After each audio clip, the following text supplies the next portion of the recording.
بسم الله الرحمن الرحيم.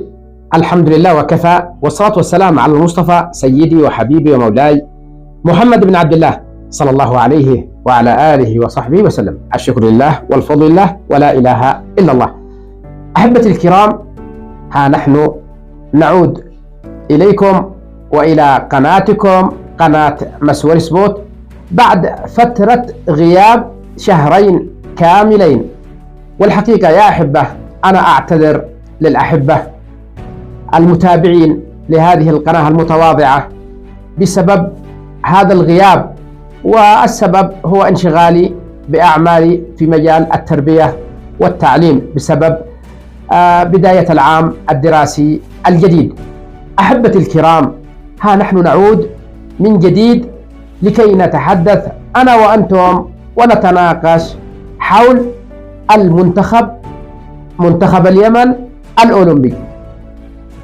قبل يومين أو قبل أمس منتخب اليمن الأولمبي يتعرض لهزيمة بواقع 3-0. والعجيب في الأمر ليست الكارثة هنا في النتيجة، ولكن نتيجة مخيبة للآمال أداء ونتيجة. السؤال هنا يا أحبتي، منتخب اليمن الأولمبي ضحية من؟ منتخب اليمن الأولمبي، منتخب اليمن الأولمبي أيام 3 أيام 4 أيام ونبدأ مشاركة منتخبنا في تصفيات آسيا للتأهل إلى نهائيات آسيا للمنتخبات الأولمبية تحت سن 23. وأول مباراة لنا مع منتخب سنغافورة، والمباراة الثانية مع منتخب فيتنام، والمباراة الثالثة مع منتخب غوام.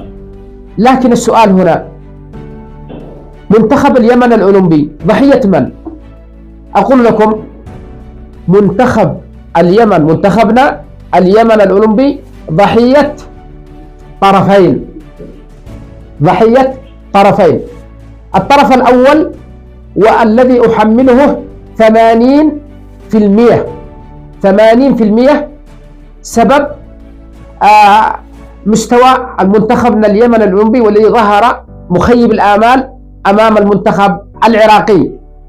هذا الطرف الأول وهو اتحاد كرة القدم العيسي، ماذا أقول، وزمرته العيسي وعصابته، مع الاعتذار لاستخدام مثل هذه الألفاظ.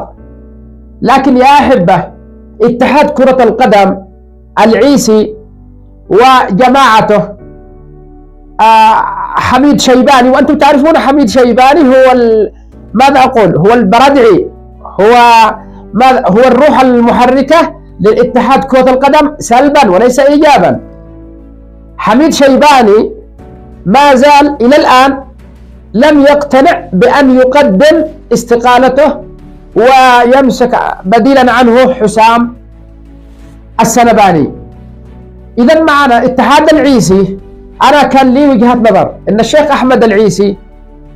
أحمد العيسي لو أنه استجاب لمطالب الجماهير الرياضية في اليمن ويظل هو رئيس لاتحاد كرة القدم وبقية الأعضاء يستقيلوا ويضم رياضيين قدامى مثل علاء الصاصي، مثل شرف محفوظ، مثل إبراهيم الصباحي، مثل إيهاب النزيلي، مثل صالح الحاج، مثل وجدان الشاذلي،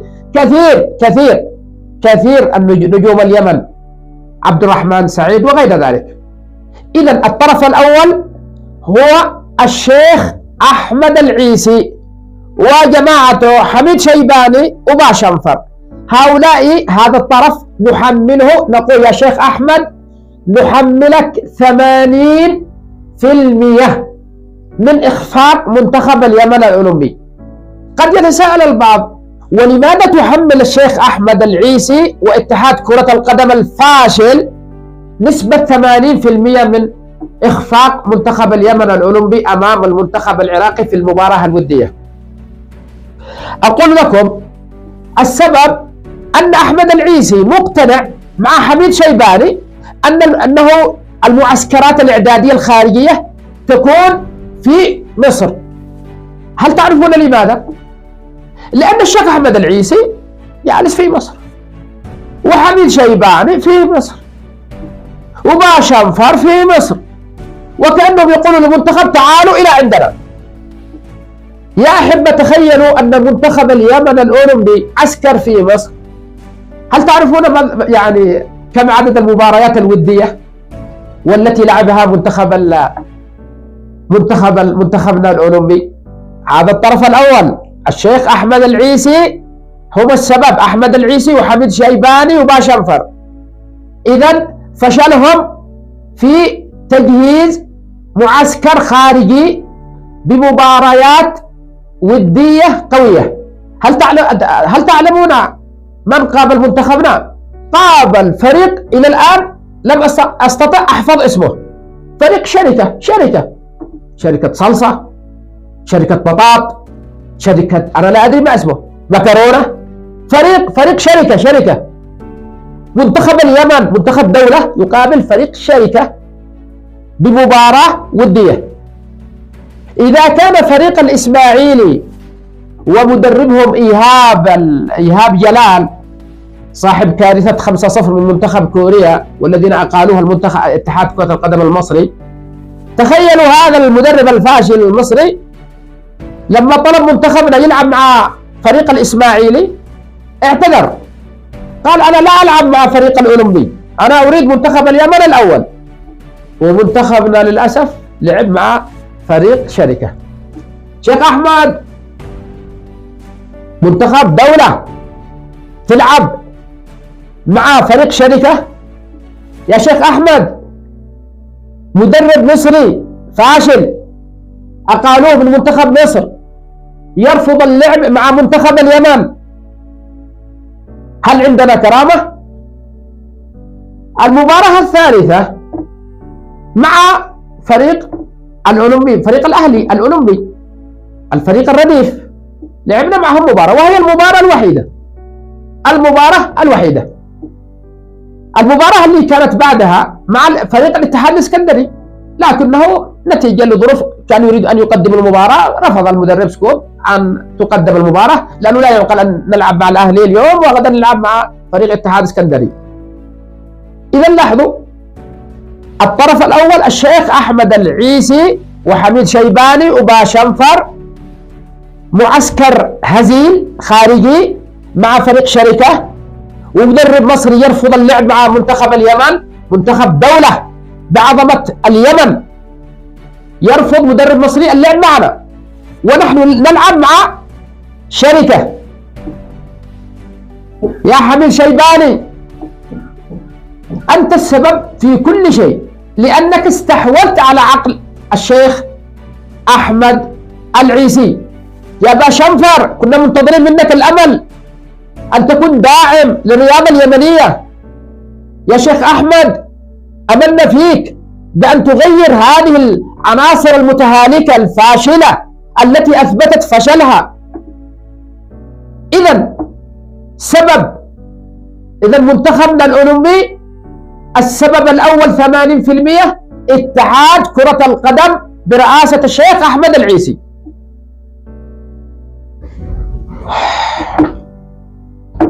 نأتي إلى السبب الثاني وهو سبب فني، المدرب سكوب. البعض منا يتباكى لو كان محمد النفيعي موجود، لو كان أمين السنيني، لو كان قيس، لو كان أمين السنيني، لو كان. أقول لكم وبالفم المليان ليست مشكلتنا الوحيدة المدرب، ليست مشكلة منتخبات اليمن المدرب، مشكلتنا الطرف الأول اتحاد كرة القدم 80%. أما المشكلة الفنية أنا أحملهم 20%. المشكلة الفنية 20%. أتعرفون لماذا أحمل المدرب سكوب وأقول له مدرب رائع ولا ما تجربة مع المدرب سكوب؟ من يسمعني يعرف أن أفضل العناصر عناصر المنتخب الأولمبي هي الموجودة في القائمة النهائية.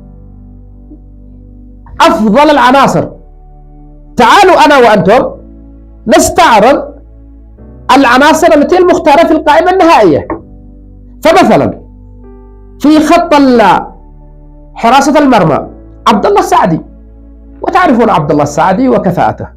عبد الله السعدي حارس مرمى رائع. بسام فريد حارس منتخب الشباب، وتعرفون بسام فريد من أفضل الحراس. لؤي عطية أثبت في كأس الخليج بأنه من أفضل الحراس. معنا 3 حراس، وهناك بعض الحراس حقيقة الريمي وغيره حقيقة رائعين، لكن هل لدينا مشكلة في الحراسة؟ لا يوجد. إذا معنا 3 حراس رائعين: عبد الله السعدي، بسام فريد، لؤي عطية.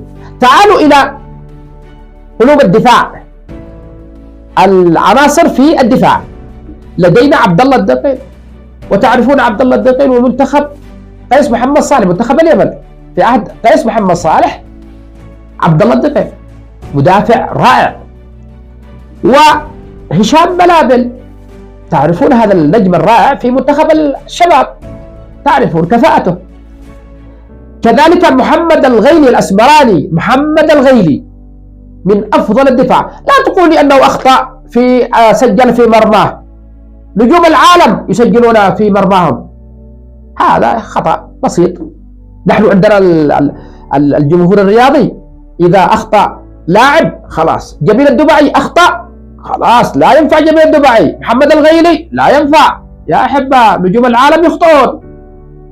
إذا نعود إلى قلوب الدفاع: عبد الله الدقيل رائع، هشام بلابل، محمد الغيلي، محمد البتول حق وحدة صنعاء من أروع المدافعين، حقيقة اكتشاف رائع لمحمد البتول وهو من المنتخب الأولمبي.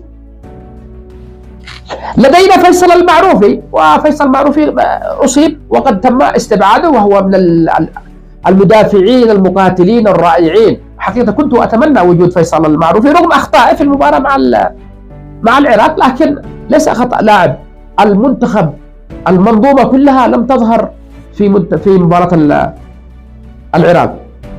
تعالوا إلى الظهير الأيمن الخضر الدوح، رائع من أروع الأظهرة. الخضر الدوح من أروع الأظهرة. طيب تعالوا إلى الظهير الشمال. لدينا أحمد الوجيه من أروع الأظهرة في جهة الشمال. ولدينا حمزة السرابي، وتعرفون حمزة السرابي مع منتخب غرب آسيا للناشئين، تعرفون حمزة السرابي. لدينا في وسط الارتكاز محمد ناجي، لاعب مقاتل. محمد ناجي لاعب رائع جدا. وأنور الطريقي. وهنا 5. البعض من يقول، وسمعت هذا من كثير من الجماهير والمتابعين بل ولاعبين المنتخبات يقولون من الخطأ تصعيد أنور الطريقي أو هيثم السلامي وحمزة السرابي وعبد الله الدقيل وأسامة الصياد، لأن أسامة الصياد كان مع منتخب قيس وتم استبعاده. يقولون من الخطأ تصعيد عناصر منتخب الناشئين إلى المنتخب الأولمبي، لازم يكونوا الشباب ثم أولمبي. يا أحبة سأعطيكم أدلة بأن هناك لاعبين اشتهروا على مستوى العالم وهم سنهم 17 سنة. لاحظوا في لاعب اسمه بن غالون دوك، هذا اللي بيكون البديل لمحمد صلاح. بن غالون دوك، تعرفون كم عمره؟ 17 سنة في ليفربول، 17 سنة. أنور الطريقي بيكون 18 أكبر منه. وبن غالون دوك 17 سنة. لاعب برشلونة الآن يشتهر لامين يامال.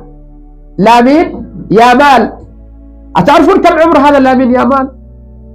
16 سنة في برشلونة، من يعني قطبي الدوري الأسباني برشلونة، بيلعب لاعب عمره 16 سنة. وجاء في 19 سنة، 19 سنة، 16 سنة، 17 سنة، ونحن نقول أنور الطريقي لا، المفترض لا يطلع. الموهبة هنا، الموهبة إذا وجدت الموهبة فليلعب واحد عمره 17 سنة حتى في المنتخب الأول. إذا هذه الحجة وجهة نظري غير مقبولة. إذا نعود إلى التشكيلة التي في القائمة النهائية. محمد ناجي وأنور الطريقي. في الوسط معنا علاء عوشة، تعرفون علاء عوشة لاعب مهاري من أروع اللاعبين. معنا حمزة حنش، تعرفون حمزة حنش ملك الوسط الأسمار يعني، حمزة حنش. محمد العمودي لاعب من أفضل من يلعب في خط الوسط، محمد العمودي، ولهذا لاحظوا أنه هو محمد العمودي احترف بسبب أن مستواه رائع. أسامة الصياد، إذا اكتشاف جميل بأنه يعود إلى المنتخب الأولمبي وهو كان من الناشئين ثم عاد في هذه التشكيلة. علي الدقين، وهذا إلى الآن لم أستطع أن أعرف كيف مستواه. طيب تعالوا إلى الجناح اليمين، حمزة محروس، تعرفون حمزة محروس، كل الجماهير تعرف من هو حمزة محروس. صقر الحربي، الغزال صقر الحربي من أروع، وعودته إلى الأولمبي بعد أن كان فترة مستبعد، ها هو الآن يعود بقوة صقر الحربي. هيثم السلامي، تعرفون هيثم السلامي، وهو أصلا موقعه هو دائما جناح، صحيح أنه في أحد البعداني عادوا إلى ظهير أيسر، ولكن للضرورة وللضرورة أحكام. تعالوا إلى الجناح الأيسر، قاسم الشرفي من أروع من يلعبون في خط المقدمة، قاسم الشرفي لاعب مهاري لاعب رائع.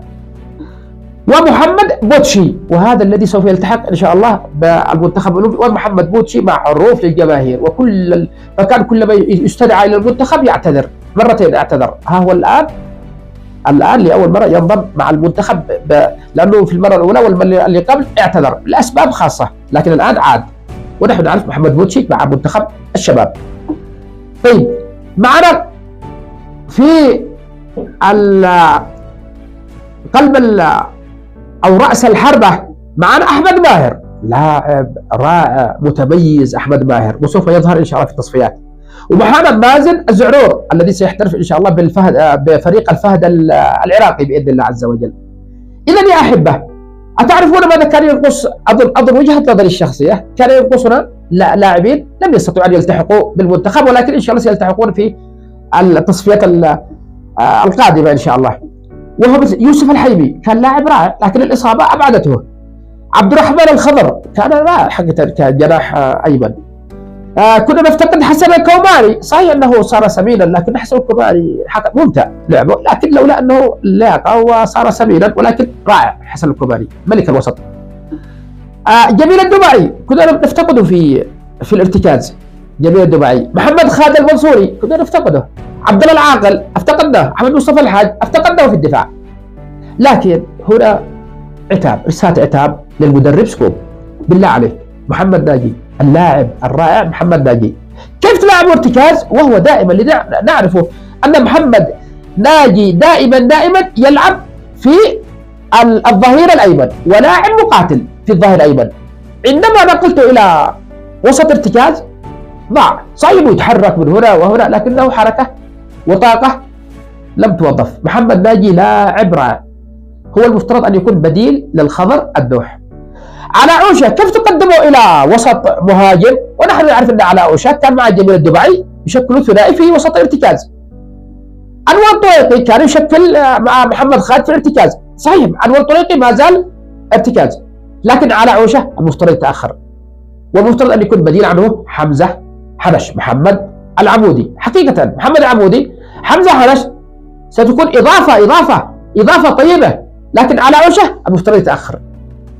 هذا وجهة نظري الشخصية. أحبتي الكرام، هذه مشكلتنا مع سكوب، أنه أماكن اللاعبين غيرهم، مثل محمد ناجي مثل علاء عوشة، فضاع جهدهم. هذا هو السبب بالنسبة للمشكلة. إذا لكنها مشكلة 20%، لكن السبب الحقيقي اتحاد كرة القدم ومعسكراته الخارجية الفاشلة. أحبتي الكرام، منتخب اليمن الأولمبي ضحية من؟ أنا أطالب في التعليقات أن تأتوني بآرائكم. هل اتحاد العيسي يتحمل 80% كما أشرت وسكوب 20%، أم أن لكم آراء أخرى؟ لا، أنا منتظر كذلك تحليلاتكم وتعليقاتكم بإذن الله عز وجل. لكم مني التحايا مع تحيات قناتكم قناة مسور سبورت.